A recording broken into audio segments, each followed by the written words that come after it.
So those I'll give space. Please compose your idea. Thank you, Honorable Speaker. As a country, as members of parliament, we swore to protect the Constitution of Kenya. Respecting our court decision is not a matter of discretion. It is a must. Until the High Court decision is appealed or set aside, we have no other option but to accept and obey the court decision. Honorable Speaker, the ruling has brought us to four. When is an election held? When are the results announced? And once the results are announced, does any other body in this country have the power to change the composition of the membership of this parliament? Honorable Speaker, elections were held in August 2022. The numbers were very clear. The numbers have not changed. And Article 108 is very clear what becomes what and what becomes what. Honorable Speaker, the ruling you are being invited to make is generally not even a ruling.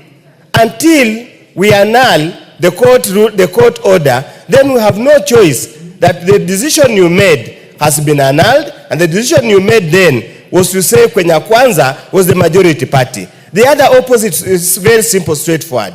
That if it was annulled, you have to go back and find the details. Who was the majority party then? Because the decision was being annulled is that particular decision. I do not know what else we are supposed to do.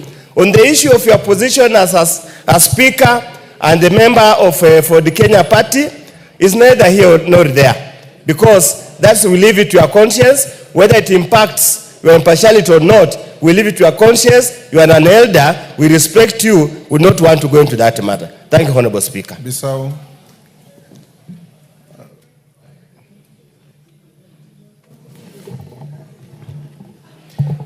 Thank you, Mr. Speaker, sir. I received this ruling and I've read it very clearly. I've also listened to the lawyers in the House, but surprisingly, starting with the first item, whether it is correct for you to remain the party leader of Fort Kenya and at the same time be the speaker, our constitution is very clear. Article 77(2), it talks about an appointed officer who shall not hold a political party position. But you are not you are not an appointed state officer. You are elected.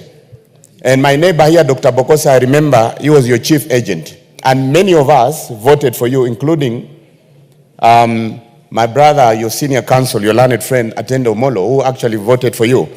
So that, we pack it and we leave it at that. And even across the border, your colleagues, Aneta Mong, she's the speaker of Uganda. She's actually, in fact, even now vying for a position in NRM. Dr. Tulia Axon, she's also an elected person. So there's nothing that restricts you to remain the Fort Kenya party leader and be the speaker at the same time. On the other issue, about the majority and minority, I have read this ruling very clearly. But again, our courts have not come out clearly to say what is what. And if you look at Roman 3, on their decision, it talks about an order of certiorari is hereby issued quashing the Honorable Speaker's ruling or determination contained in his communication from the chair made on 6th October 2022 on the majority and minority in the National Assembly. Thank you. Yeah.